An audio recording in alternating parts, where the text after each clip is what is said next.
والسلام عليك يا رسول الله وعليك يا حبيب الله صلى الله عليه وسلم. آئیے سب سے پہلے ہمارا السلام علیکم نور جہاں کے بعد محبت کے ساتھ اللهم صل على سيدنا شفيعنا ونبينا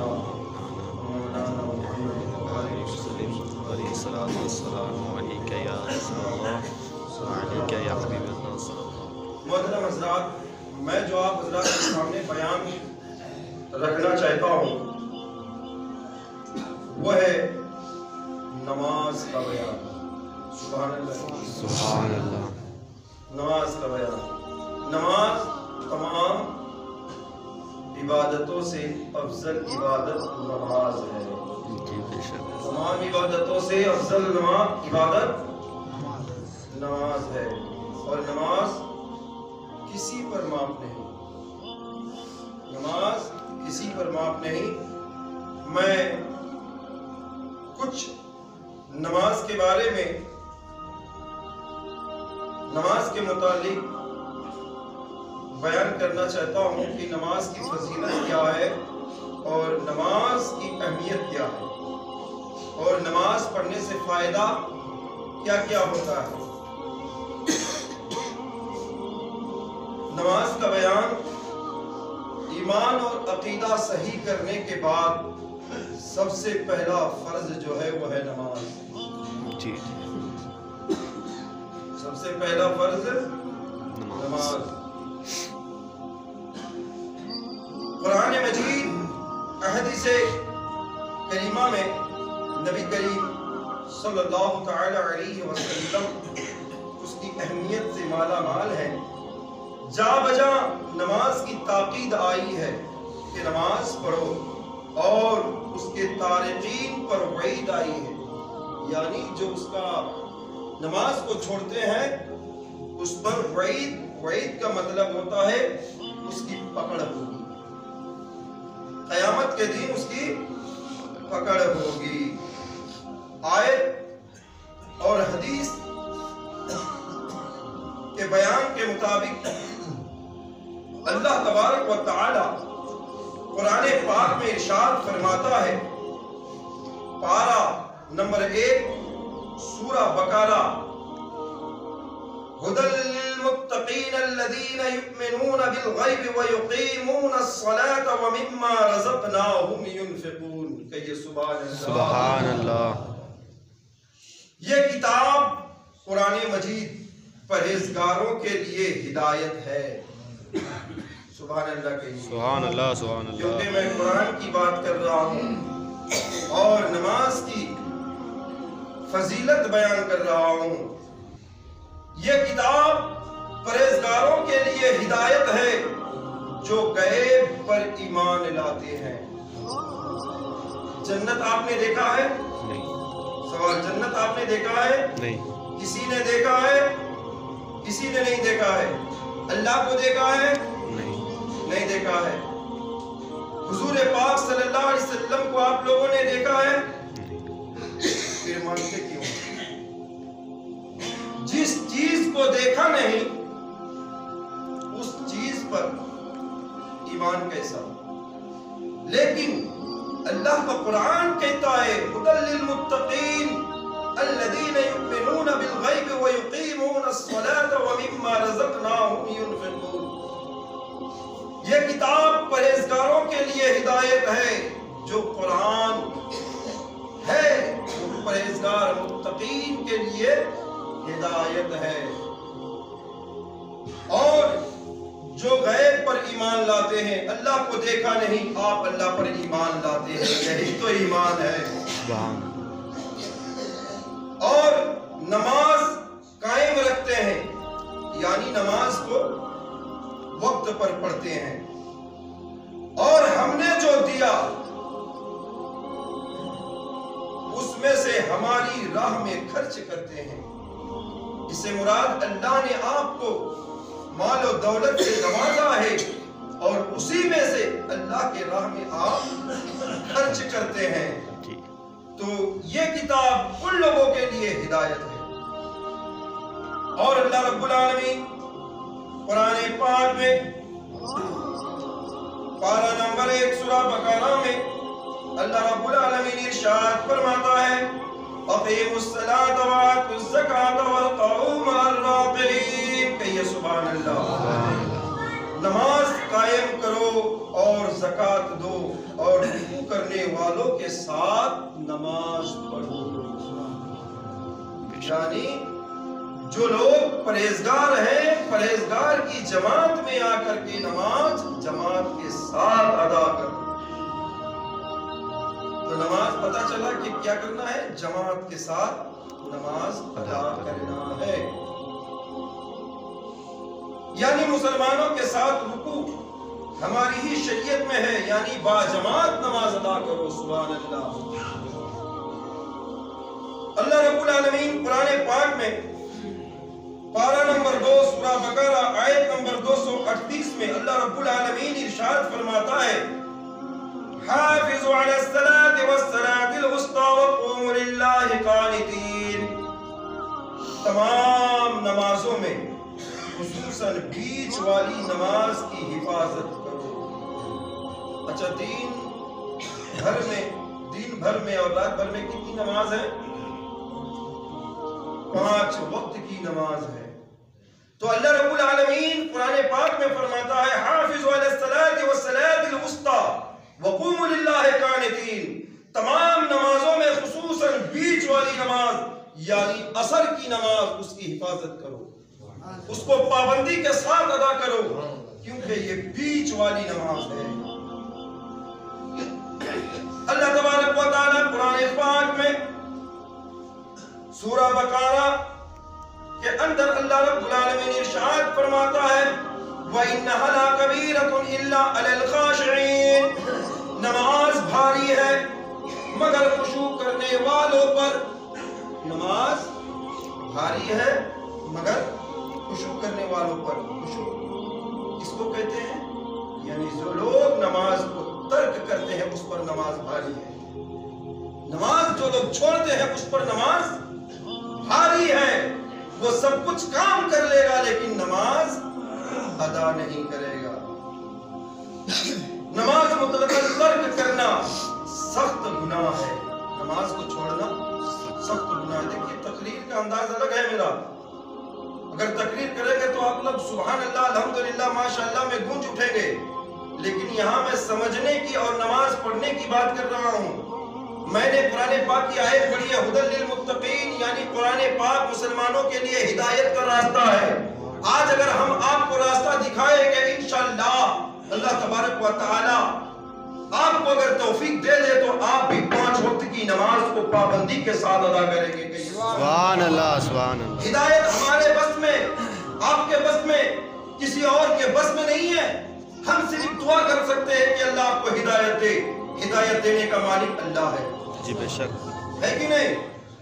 اب آئیے نماز کو جو لوگ ترک کرتے ہیں یعنی نماز چھوڑ دیتے ہیں اس کے بارے میں قرآن پاک کیا کہتا ہے۔ قرآن پاک کیا کہتا ہے؟ جو لوگ نماز چھوڑتے ہیں، ہم وقت پر کھا لیتے ہیں، اللہ کی دی ہوئی نعمت پی لیتے ہیں، ہم اللہ کی دی ہوئی ہاتھ کو استعمال کر لیتے ہیں، اللہ کی دی ہوئی آنکھ کو ہم استعمال کر لیتے ہیں، اللہ کی دی ہوئی پیر سے ہم چل لیتے ہیں، اناج کیسا پیدا کرنا ہے اس کو کر لیتے ہیں، بچہ کیسا پیدا کرنا ہے اس کو بآسانی کر لیتے ہیں، ہم بڑے بڑے مشقت پہاڑ کو چیر کر سونا کیسا نکالنا ہے ہم نکال لیتے ہیں، لیکن بڑے بڑے بھاری بھاری کام ہم کر لیتے ہیں، لیکن نماز کو وقت پر ادا نہیں کر سکتے۔ آئیے قرآن پاک کیا فرماتا ہے، یہ میری بات نہیں، اللہ رب العالمین قرآن پاک میں فرماتا ہے فَوَيْلٌ لِّلْمُصَلِّينَ الَّذِينَ هُمْ عَنْ صَلَاتِهِمْ سَاهُونَ۔ پارہ 30 اللہ رب العالمین فرماتا ہے خرابی ہے ان نمازیوں کے لیے جو اپنی نماز سے بے خبر ہیں۔ خرابی ہے ان لوگوں کے لیے جو اپنی نماز سے بے خبر ہیں، بے پرواہ ہیں، اسے کوئی ڈر نہیں کہ ہم نماز پڑھیں گے۔ کیا فرماتا ہے؟ خرابی ہے ان نمازیوں کے لیے جو اپنی نماز سے بے خبر ہیں، وقت گزار کر پڑھتے ہیں۔ جو لوگ نماز نہیں پڑھتے ہیں اس کی بات تو چھوڑیے، جو لوگ پڑھتے ہیں اس کی کیا فرمائش قرآن کر رہا ہے کہ جو لوگ وقت گزار کر پڑھتے ہیں یعنی قضا کر کے پڑھتے ہیں. آج کام ہے آج نہیں پڑھیں گے، کل آج کی نماز کل پڑھ لیں گے، ایسا ہوتا ہے کہ نہیں ہوتا ہے؟ پرسوں پڑھ لیں گے، ایک سپتہ نماز قضا کیا دوسرے سپتہ میں اٹھا لیں گے، اس جمعہ کو نہیں پڑھا اگلے جمعہ کو پڑھ لیں گے. اس کے بارے میں قرآن کیا کہتا ہے؟ جہنم، اللہ اکبر، جہنم کا واقعہ آیا ہے، مل کر کے اللہ اکبر. جہنم میں ایک وادی ہے، ایک جگہ ہے جس کی سختی سے جہنم بھی پناہ مانگتا ہے. اللہ اکبر. جو اللہ نے جنت کتنے بنائے ہیں؟ 8. جہنم کتنے بنائے ہیں؟ 7. اسی جہنم میں ایک وادی اللہ پیدا فرمایا ہے، اور اس جہنم سے اللہ رب العالمین کے جتنے جہنم ہیں سب ڈر سے پناہ مانگتے ہیں کہ اللہ جہنم سے ڈرتا ہے. اللہ اکبر. جہنم سے ڈرتا ہے. اب آئیے، جہنم پناہ مانگتا ہے، اسی جہنم کا نام ہے ویل. کیا نام ہے؟ کیا نام ہے؟ زور سے بولیے. ویل. نماز قضا کرنے والے اس کے مستحق ہیں. اللہ اکبر. نماز ہمیں چھوڑنا نہیں چاہیے پیارے مسلمان بھائیوں، نماز ہمیں پڑھنا چاہیے. آج اگر آپ نماز نہیں پڑھتے ہیں آپ کو نماز پڑھنا چاہیے. ہم اور آپ کیا سوچتے ہیں ابھی ہماری عمر کیا ہوئی ہے، کل پڑھیں گے پرسوں پڑھیں گے. ارے بھائی یہ آج کل کرتے کرتے آپ قبرستان میں دیکھیے کتنے آدمی چلے گئے، کتنے آدمی نماز نہ پڑھ کر چلے گئے. لہٰذا اپنی نفس کے اندر جو شیطان بیٹھا ہے اس کو نکال کر کے پھینکیے اور اللہ کی بارگاہ میں سر بسجود ہوئیے. سبحان اللہ. اب آئیے، مختصر بیان، یہی بیان چلے گا ہر جمعہ. قرآن پاک پارہ 16 سورہ مریم میں اللہ رب العالمین کیا فرماتا ہے؟ پارہ کتنا؟ 16.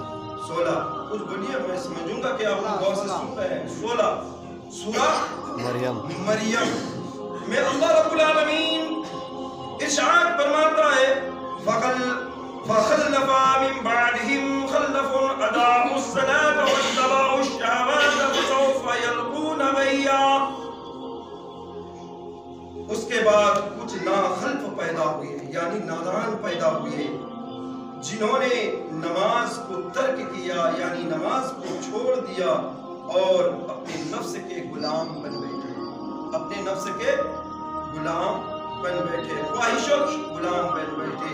ان قریب انہیں سخت عذاب اور طویل شدت تک رہنا ہوگا، سخت عذاب ہوگا اس پر، اور اس کو جہنم میں طویل عرصہ تک یعنی بہت لمبے عرصہ تک اس کو جہنم میں رہنا پڑے گا. تو ہمیں اور آپ کو میسج کیا مل رہا ہے کہ ہمیں نماز کیا کرنا چاہیے؟ چھوڑنا چاہیے. مل کر کے یہ چھوڑنا چاہیے نماز؟ نہیں چھوڑنا چاہیے، نماز کو پڑھنا چاہیے. آئیے، میں نے جہنم کی ایک جگہ جس کا نام لیا گیا. گیا اصل میں کیا ہے؟ گیا جہنم میں ایک وادی ہے، جہنم میں ایک جگہ ہے جس کی گرمی اور گہرائی سب سے زیادہ ہے. اللہ اکبر. اس میں ایک کنواں ہے، اس جہنم کے اندر میں ایک کنواں ہے جس کا نام ہب ہے. جس کا نام کیا ہے؟ ہب ہے.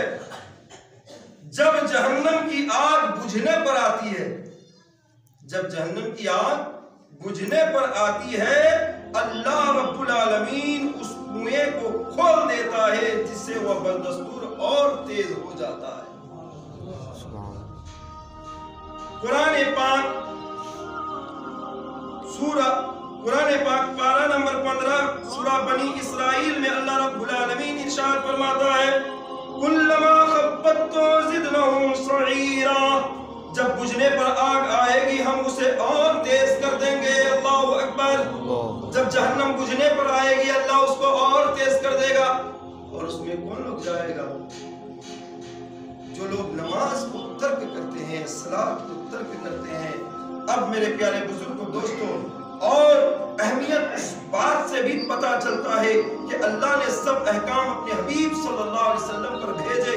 جب نماز فرض کرنی ہوئی، منظور ہوئی، تو حضور صلی اللہ علیہ وسلم کو اپنے پاس اللہ نے عرش اعظم پر بلایا، عرش اعظم پر بلایا اور بلا کر اسے فرض کیا اور شب عشرہ میں یہ تحفہ نماز کا دیا.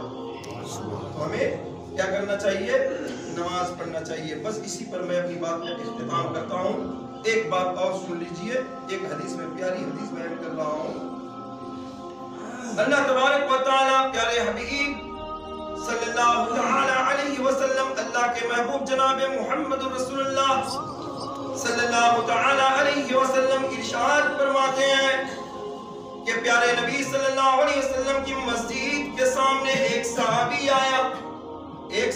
آیا اور عرض کیا، یا رسول اللہ صلی اللہ تعالی علیہ وسلم، یا رسول اللہ صلی اللہ تعالی علیہ وسلم، میرا گھر مسجد سے بہت دور ہے. جن لوگوں کا گھر مسجد سے بہت دور ہے وہ لوگ غور سے سنیں کہ اس کی فضیلت کیا ہے. پیارے نبی صلی اللہ علیہ وسلم سے فرمایا، یا رسول اللہ، میں مسجد کے سامنے گھر بنانا چاہتا ہوں تاکہ میری پریشانی کم ہو جائے، دور سے آنا پڑتا ہے. تو اللہ کے پیارے نبی صلی اللہ علیہ وسلم نے ارشاد فرمایا کہ اے میرے پیارے صحابی، جنتی صحابی، سنو، تمہارا گھر مسجد سے بہت دور ہے، لیکن جب تم مسجد کے لیے نماز عصر، نماز فجر، نماز ظہر، نماز عصر، نماز مغرب، نماز جمعہ کے لیے چل کر جب اپنے گھر سے مسجد آتے ہو تو جانتے ہو اس کا کتنا بڑا ثواب ہے. مل کر کہو سبحان اللہ. سبحان اللہ. اللہ رب العالمین کے پیارے رسول نے فرمایا کہ قیامت کے دن تمہارے گھر سے مسجد تک کی ناپ ہوگی اور ہر قدم پہ اللہ رب العالمین تمہیں 10 نیکی عطا فرمائے گا. سبحان اللہ. اور تمہارے ایک ایک گناہوں کو معاف فرما دے گا. شرط کیا ہے جانتے ہیں؟ حدیث شریف ہے، پیارے نبی صلی اللہ علیہ وسلم نے فرمایا، جو آدمی اپنے گھر سے غسل کر کے، پاکی حاصل کر کے، وضو بنا کر کے جب وہ مسجد کے لیے نماز پڑھنے کے لیے آتا ہے تو اس کے ہر قدم کے بدلے میں 10 نیکیاں لکھی جاتی ہے اور ایک گناہ معاف کر دیا جاتا ہے. تو پیارے دوستو، عزیزو، جب تم اپنے گھر سے نکلو، اگر اللہ کے نبی نے فرمایا ہے کہ تم اگر گھر سے وضو کر کے آؤ تو تمہارے ہر قدم پر 10 نیکی مسجد کے آنے تک لکھی جاتی ہے. تو یہ نیکی ہمیں چھوڑنی چاہیے. الحمدللہ ہمیں ایسا کرنا چاہیے. اور ہم وضو کر کے جب مسجد میں آئیں گے، ہم اور آپ کس لیے آئے ہیں جانتے ہیں؟ اللہ کو راضی کرنے کے لیے، تاکہ میرے نامۂ اعمال میں کچھ نیکی آ جائے. اور ہم جب نیکی کا درجہ لے کر کے چلیں گے تو اللہ تبارک و تعالیٰ قیامت کے دن ہمیں بخشش کا پروانہ دے دے گا. اب میں آپ حضرات کے سامنے اگلے جمعہ کو ایک حدیث سے لے کر کے 11 حدیث تک سناؤں گا نماز کے بارے میں. انشاءاللہ اللہ تبارک و تعالی ہمیں اور آپ کو اگلے جمعہ تک حیات میں رکھے اور اس نورانی بیان کو سننے اور سمجھنے اور اس پر عمل کرنے کی توفیق عطا فرمائے. آمین ثم آمین. وآخر دعوانا ان الحمد للہ رب العالمین. السلام علیکم ورحمۃ اللہ وبرکاتہ.